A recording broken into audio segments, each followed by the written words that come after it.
Hey everybody, it's your favorite guy, Jochen Hayden, and I'm back with the Desert Wolf versus Wirraway Ace War in the Pacific campaign.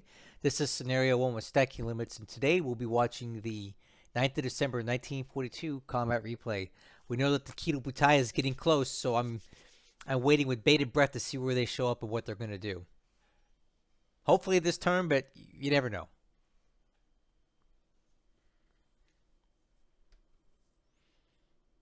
Yeah, it's just supply landing there. There should be no other task forces unloading because everything's been pulled away from all the islands.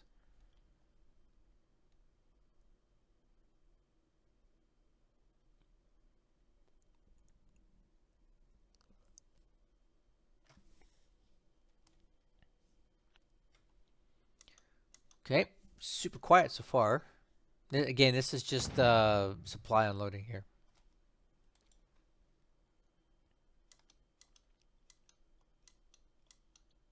Okay, get some daylight.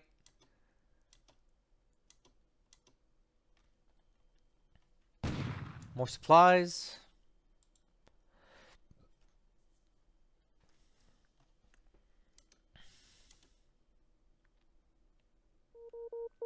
Nothing. No naval combat this turn. So right now we're into the AM phase of the air war today, and you usually typically start off with your PBYs and search planes looking for things. Wow, look at that.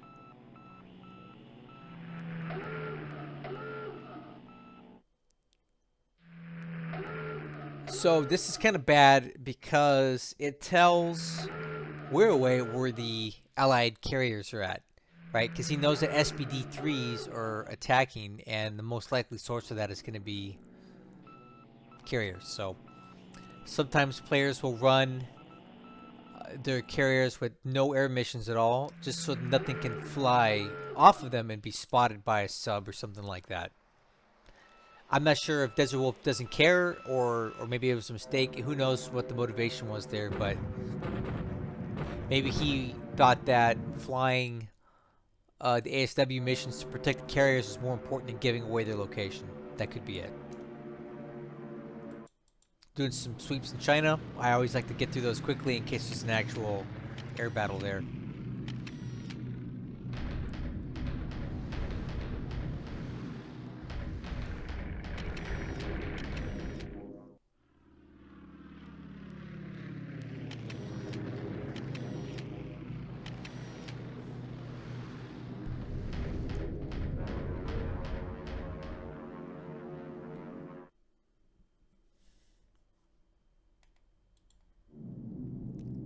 Ah, so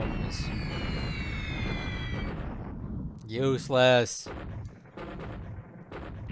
Somebody in my either in the comments, I think it was in my comments, said, "Hey, maybe he's just flying these Sonias for training pilots." And you know what? That's possible because they're certainly not good for anything else. But at this point in the war, I would think he would have enough trained pilots, you know. And what are you training them for? Japanese bombers get increasingly more garbagey as they get higher in the campaign age, right? They get more vulnerable. Just because the Allied aircraft get so much better. But hey, whatever. Man, he keeps throwing so many aircraft at this. I think I'm just going to stop making a big deal about it and just let it happen because, you know, it's not like Wirraway can hear me talk. I don't know what his motivation is for these crazy raids that he keeps sending here. But hey, you know what? Do you, Wirraway? I'm not going to say anything else about it. I'm just going to watch it because it doesn't matter to me what I think.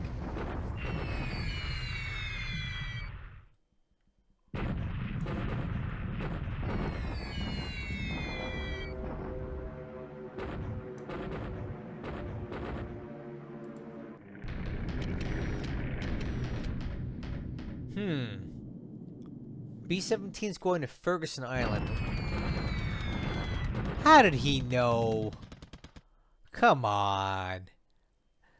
I would have thought that Wirraway would have pulled his aircraft away. But he left them on the ground again. I would say that Wirraway's biggest issue is not knowing how to manage his aircraft and when to pull them out. He leaves them on islands too long in bases and they get destroyed on the ground. I have never seen so many aircraft destroyed on the ground as I have in just 2 months of watching this campaign. It's just ridiculous. More valves destroyed on the ground. It's just a big waste. Didn't need to be like this. It didn't need to be there.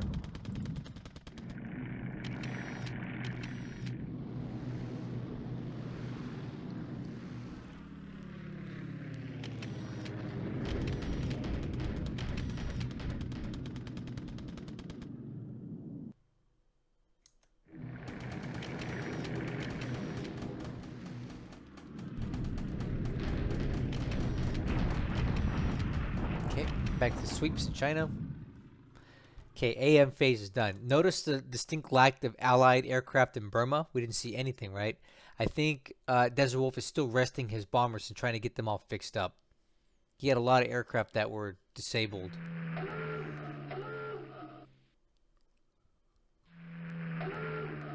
So I-7, I'm almost certain, is a seaplane tender. I-30, I'm not sure about.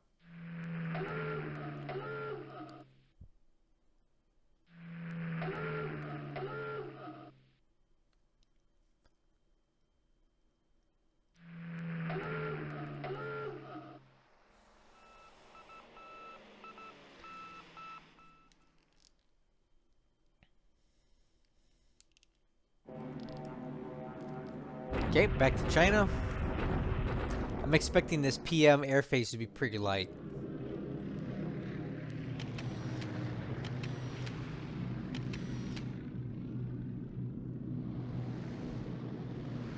Wow, we haven't seen these guys in a while. These Bettys are coming in from I don't even know where. Hand count? Maybe he's planning something here.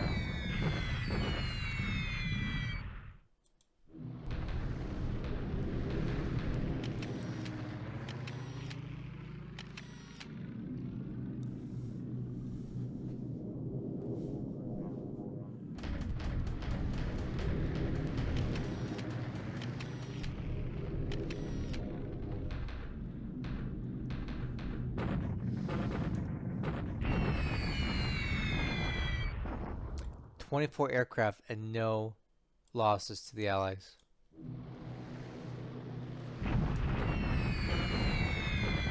That's a little better.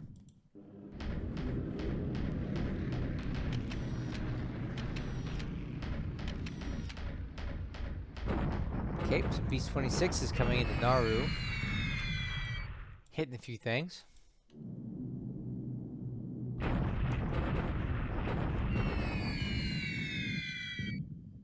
Alright.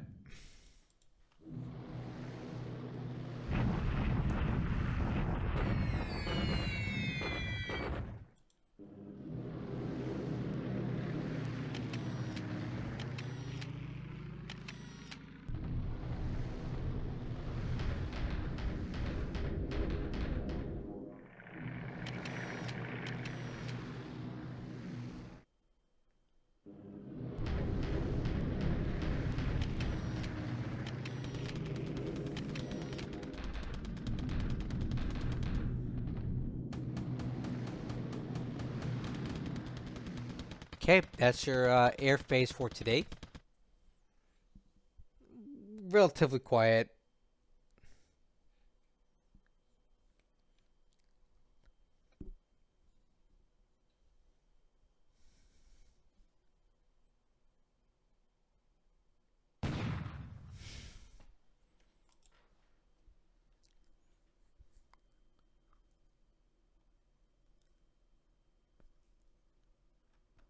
Alright, we'll see what kind of land combat we get today. A Japanese deliberate attack. Okay. You know, I'm starting to see some progress being made here. I feel like he's starting to kind of reduce these Chinese units a bit. Let's see how this goes. Here we go. You ready? I think he might, I don't know if he's going to take it, but he's going to probably put the hurting on these guys. Yeah? Yeah, okay.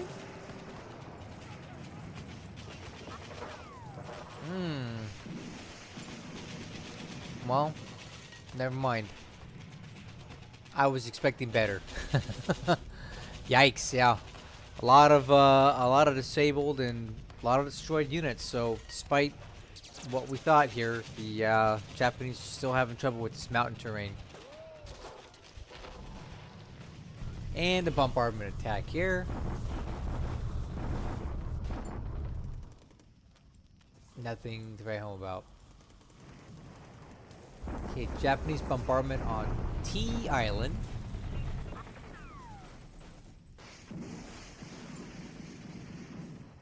And an Allied bombardment on K. It's an interesting choice. Nothing really came of that. Maybe it just forces the Japanese to burn supply. That's all I can think of.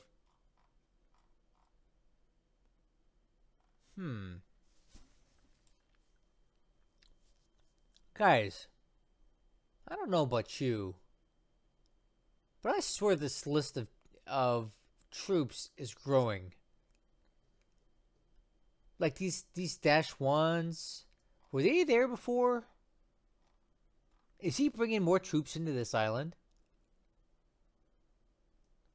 We're gonna have to look at this. I think these are.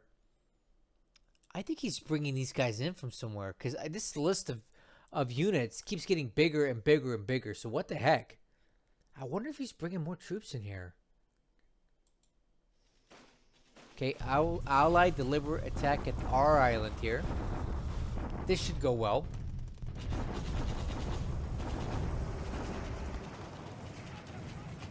Yeah, and it did.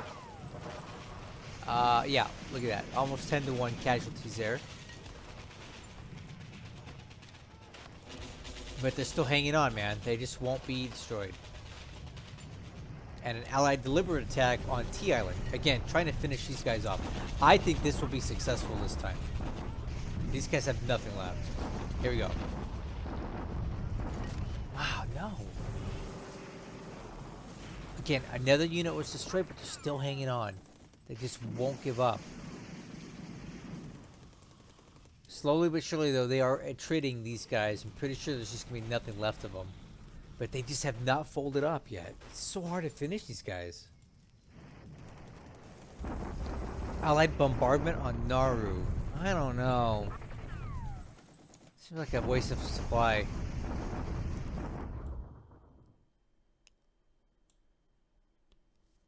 Well, at least we know that the Japanese garrison has been heavily reduced. This number was almost 2-1 on these guys initially. Yeah, I think these guys are starting to run out of guys themselves. Wiped. Oh, look. Unit wiped out at Tagula Island by attrition. 45th Japanese Air Force unit wiped out at Tagula by attrition. Well, that's cool. So that's one less unit there.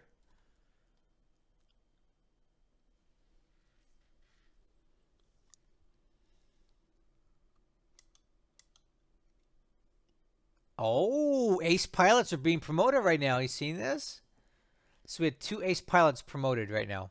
One to captain and one to first lieutenant. There you go. West Virginia getting refit. I think I called that in a previous video. I'm pretty sure it was a Pearl Harbor survivor, and then it's been in repair till now, almost 11 months, and now it's going to get upgraded and can be sent in for bombardment duty.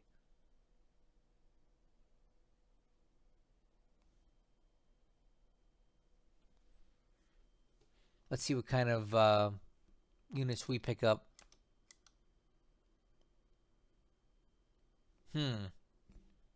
I think that's just more or less a transfer, not a unit. Okay. Not bad.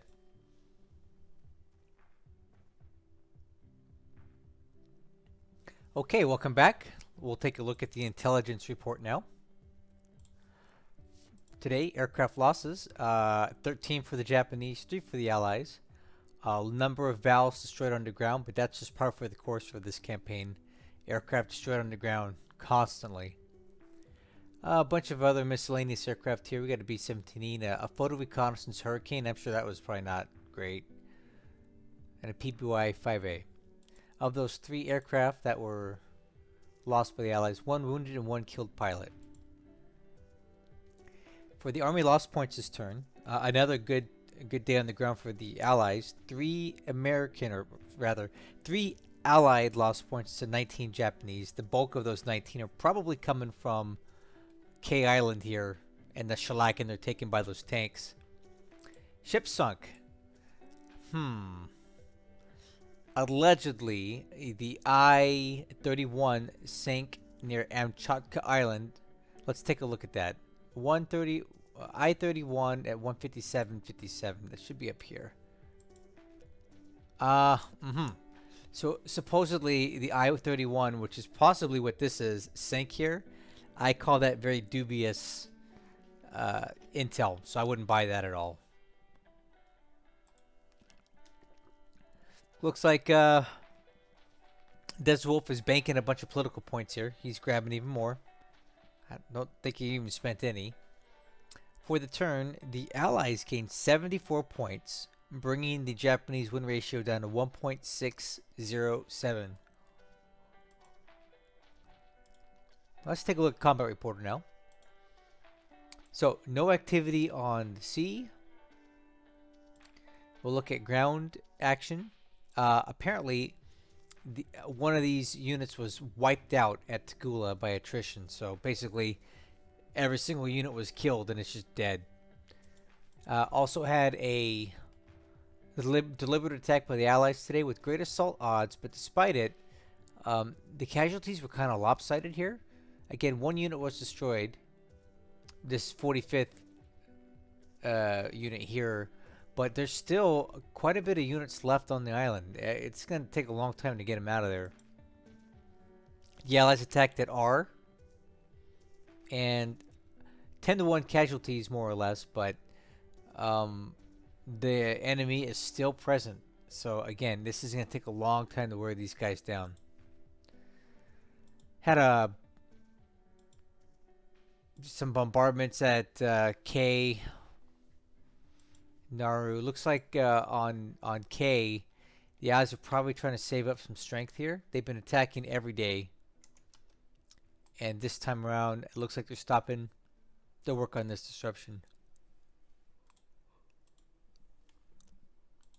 Air attacks today. A bunch of attacks on Nauru, trying to whittle down the Japanese air. This one I didn't see coming. B-17 hit Ferguson. Now, I do know from a few turns ago, this was more or less where Wirraway was basing his vowels to hit the shipping near Tagula. Remember, and it was the, I think it was the 2nd of December or so, where the vowels attacked Tagula and damaged a lot of aircraft. Not aircraft, ships. Sink a lot of ships. Apparently, Wirraway never pulled those aircraft out. I assumed he would have, given how risky it is to leave aircraft on the ground. But he didn't, and about 13 valves were destroyed on the ground today, which is just senseless. I would think by now he'd learned to hit and run, hit and run. He just hits and leaves in there. We had a lot of bombing in China today, up here near Kuncheng, and quite a bit of bombing, again, centered near Chengte. Now, I've been railing on this for weeks about how senseless this whole operation seems to be for the Japanese. And as you can see, they're losing maybe a 2 to 3 assault value a day. It's hardly worth the expenditure of supply and effort that the bombers are being, that his bombers are using to do this. Disruption's coming down. I just don't see the point. I'm having a hard time seeing the reason for any of the stuff going on in China right now with Wirraway, but bombing here doesn't make any sense to me. This ×3 terrain stuff is just absorbing up the bombs like a sponge. All right. Let's look at SIGINT right now. Radio, we had some transmissions detected near Nanyang, big deal. Transmissions detected near Shanghai, it's probably just a convoy. Yeah, nothing really else important here. Located. I thought this was actually pretty cool. We got a lot of intel on Paramashiro, and you know I've been talking about this base quite a bit, right? Out here in the Kurill Islands. I've been seeing activity at this base for basically since I started covering this campaign. Radio transmissions all the time. I know he's got something going on here, and today we get a little more insight. So we see that we have here a construction company. This is an air support, aviation support unit, and here, 53rd Division located at Paramashiro Jima. The entire 53rd Division, so that's about 400 and some odd assault value worth of Japanese troops. This is a full-scale infantry division located here. That's a substantial amount of troops to put on this island. So I would not want to invade this place with that kind of firepower on there. You'd have to bring in a lot of troops to neutralize this place. So now that we know what all he's got there, it almost makes more sense to bypass it, right? Because if you know he's got that many troops on there, it doesn't even make any sense to take it. I would just bypass it and start working on these islands that are less inhabited and just bomb it into oblivion. Kind of like what the Allies did here to Babel during World War II. They took Peleliu, but they did not take Babel. And there was like 30,000 Japanese troops there. All they did was just bomb it occasionally and starve it out. They never went on to this part of this island chain over here. So now that we know he's got so many troops locked up here, it may make sense just to leave him there. All right. Let's see. And then we also see that the 13th Army is planning for an attack on Kuayang. Okay. That's fine, but Kuayang is quite a ways away from where the Japanese are actually at and where they're able to get to right now. So I don't see that happening anytime soon. Okay, let's get into the ops report. I wanted to take a look at this unit that arrived in Cairns, however you Australian people pronounce this. There's a fighter squadron that just showed up here. Yes, right here. Right? The 339th? Is that what it is? 339th. So we have P-38Gs that just showed up, and these are no joke. These are the best that the Allies have right now, really. And they've got a colonel in charge, and the only thing that I see here that might be bad is the fact that these guys came in with pretty low experience. So I'm sure at some point when Desert Wolf is ready to employ these guys in action, he'll swap out some of these pilots for more experienced ones and leave these guys in training. Because their air skill's good, defensive skill's not so good, and the experience level, with the exception of the actual commander, is not that great. My guess is that these guys are going to be employed on Tagula or somewhere, maybe near Portland, to do some sweeps or something like that. I'm guessing he'll put them here eventually just to give some air cover to this base. The base right now is not set up, nor is it capable of supporting aircraft, right? We have no aviation support, and neither is our island. So this is just kind of preemptively staging to get the aircraft ready to go into other areas when it's time. Or I'm misreading this entirely and he didn't rail these in. They just arrived on the map. I don't think that's the case, so I think he railed them in. Okay. Let's see, what else can we talk about? Let's look at the intel. We see that Noumea is now at its port size 7, and that's significant because whenever you have a port size of 7 or higher, you're able to repair ships with damage of 5 or less for system. I'm sorry, if they have damage that's 5 or less for flooding or engine, you can repair them pier side down to 0, and I'm talking major damage. So that's always good to have a port size 7 or higher for that purpose. Let's look at pilots. Dion W is reported to have escaped. Let's see what we got here. Dion W. List top pilot. Nope. Let's go pilot replacements, reserve pool. Sort it.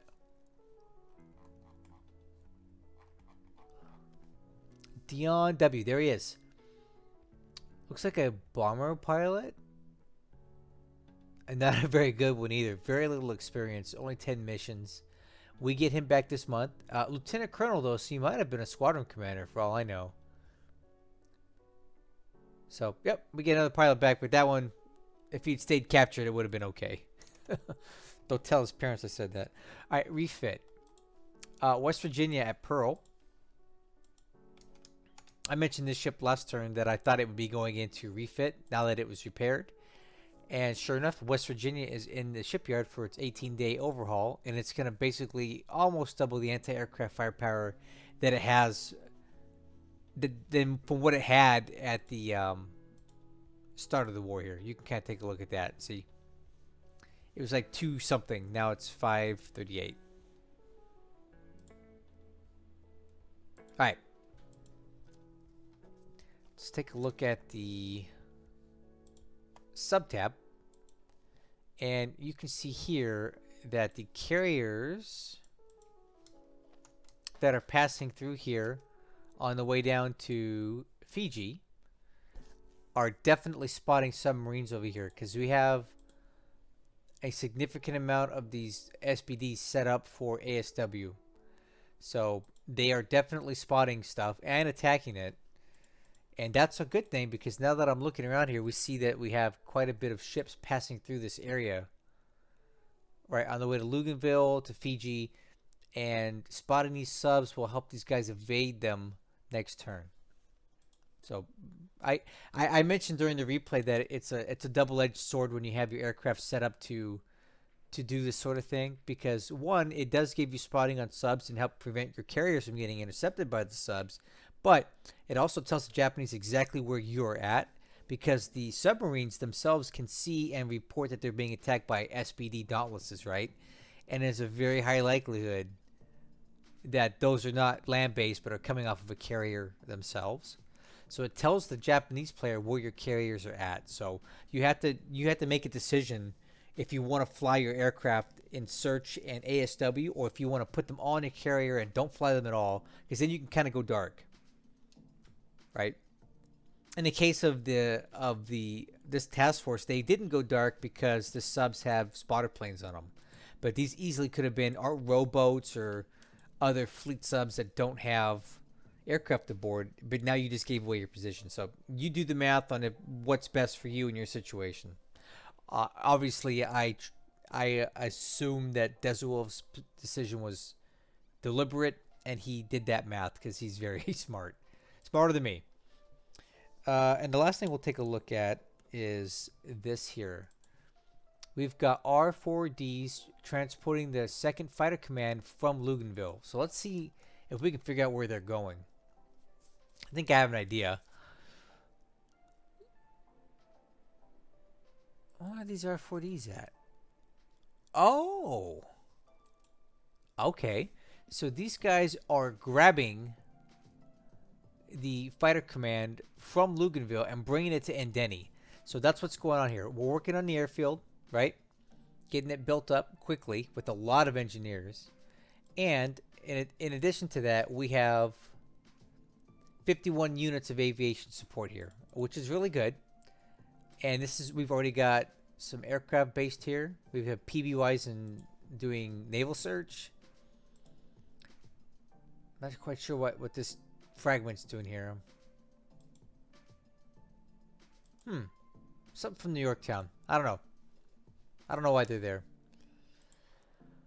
Yeah, but he's bringing in the fighter commanders to support more air operations from Endeni, because Endeni is a great jumping off point, at least with air attacks, towards Guadalcanal area. All right, I think we've covered everything we need to talk about in Combat Reporter for this turn. So let's go ahead and just get into the turn. And I promise I'll try to make it as brief as possible, because there ain't nothing happening in China we're talking about. More bombardments, more attacks, But these attacks aren't doing very good for the Japanese. They're losing a lot of casualties here. I think I may have glossed over this actually. Did I miss this? There was a, yes, I did. There was a Japanese deliberate attack just south of Kunchang, and you can see here the Japanese took more losses. This is where they're okay. This is where a lot of their army loss points came from. Was this attack? The Allies took almost no permanent losses here. The Japanese took a lot. So, yeah, I don't know how to solve this equation here, but this mountain terrain is really killing them.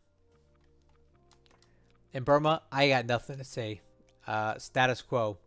Can't read it. Don't know what's going on. Don't know what the intentions are. I think the best thing we can do here is look at these units that were previously engaged by the Allies and see how they're coming along for getting back to snuff. Disruption is coming down. Fatigue levels are dropping to what you would typically see in the malaria zone. That's about as low as they're going to get unless you're able to get back to a base that's got a lot of infrastructure, which they're not even in a base. What is a malaria zone? That's going to be this area that's shaded here with this awful baby poop green color, right? Anything in there suffers higher disruption and fatigue just because they're in tropical, hot, muggy, yucky climates with bugs. That's the best way I can explain it. So these malaria zone areas cause a lot of additional fatigue to your troops just by being in them. I have no idea what the Japanese are doing out here near Koko. Looks like they have another 2-ship convoy moving west, which is this way. In the meantime, though, Deswolf took the break in the action to get a sub-transport task force finally in here, and he's unloading 1,000 units of supply, which is desperately needed for these guys, because even putting in 1,000 is not going to get them to the ×3 number that they normally would want to have. So they're on half rations as it is. They're going to need more supply than that long term.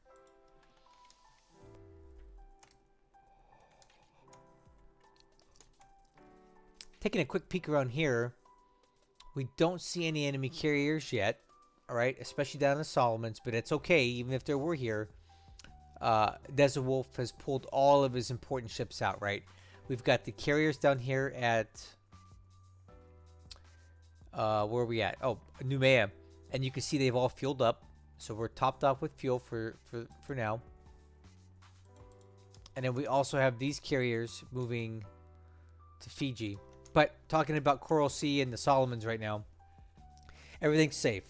It's just a matter of attrition now, whittling these Japanese units down to nothing. We saw that it's slowly occurring on both locations. So it'll take some time to get these guys completely rooted out, but they will. And then we got to figure out where we go from here.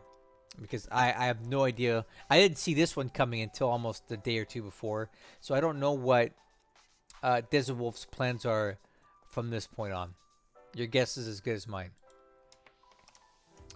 Okay, let's take a look at the situation here. Again, the bulk of the important shipping has been pulled out. It does look like Desert Wolf is being sneaky and doing his best to move what units he can in small doses into Ocean Island to bolster that. I think he wants to build up the airfield capacity and just build up the base in general, although it doesn't really support much. And then as far as the troops on Nauru are concerned, they're just hanging in there, just surviving. He's doing his best to reinforce these guys, get some supply in there. They are building up forts, but they're just kind of stuck here because they don't have enough power to take on this garrison on their own. And it's too dangerous to move troop ships or any sort of bombardment forces, carriers, anything in here. Because as I've been mentioning, Kido Butai is hanging out somewhere around here. And they can make their presence known at any moment. This is about as far away as we would ever hope to see them assuming Desert Wolf changes his reconnaissance to go out to this ring. This is the normal radius, so they're going to be past Ponape before we even have sight of them, and it's too late at that point. So it's too dangerous until we know where they're at and where they're going to move any ships, both in towards K and to N. Operation K, Operation N. So whatever's on the island is what's going to be there. What we can't see here is that it looks like we're down to only fighters on K Island. That doesn't mean that's 100% accurate, because if you look at the detection level, it's only 6 out of 11. So every day it's going to fade if we don't get recon on this. So we do have fighters there. We don't know if the bombers... I think the bombers probably got pulled out when Wirraway realized there was nothing left to actually bomb. He killed everything. The whole island around here is littered with American and Allied ships just beached or sunk right off the coast. But that's really no matter, because the troops that are there have plenty of supply, and they had been doing excellent work against the Japanese. They're really killing it. So good for them. The Japanese garrison's getting beat up badly, and every day they get attacked, they just get whittled down a little bit more. But they have a lot of troops here still, and they can dig in for a while. I would advise Wirraway, if you were actually listening to this, to maybe pull these fighters out now, because this land battle could start turning ugly quick. And if this island flops on them, all these aircraft will be destroyed. They don't get a chance to fly off. So I think he's done what he needs to do here, and it may be advisable at this point to pull the fighters back somewhere safer. But I don't know the Japanese situation entirely. I would think they're out of supply or darn near low on supply at K Island, but if he's got a ton of supply, then that means that this is still a solvent operation here, right? I don't know. I wouldn't keep the fighters here any longer. They've done what they needed to do. And we've shown that they're ineffective against stopping the 4-engine bombers anyway, so what's the point? Sorry if I sound a little jaded about that. I just chaps me. It chaps me when I see these 4-engine bombers that the Allies have come in here and just wreck everything with no recourse. Yeah, but I think that's it. I think we've covered all the stuff we need to cover. Any day now, I swear, 1 to 2 more turns, we're going to see the KB show up. Kido Butai is going to come in here like a giant wrecking ball. And I don't know how aggressive Wirraway's going to be with it. He's shown to be pretty tentative and cautious and conservative in the past. The Akyab thing was surprising to me that he even went for that. But this is a relatively low-risk operation. It would be low risk for the KB to be operating in this area here. But as you start getting deeper into the Gilberts, it gets increasingly more dangerous because there's just a lot of aircraft here. A lot. And I don't know if he's willing to risk losing some great fighters and great fighter pilots to these guys who are equally good. So we'll have to wait and see how deep the Kido Butai wants to penetrate into the Gilberts, but they're definitely on the way. So we'll see what happens. Catch you guys on the next one.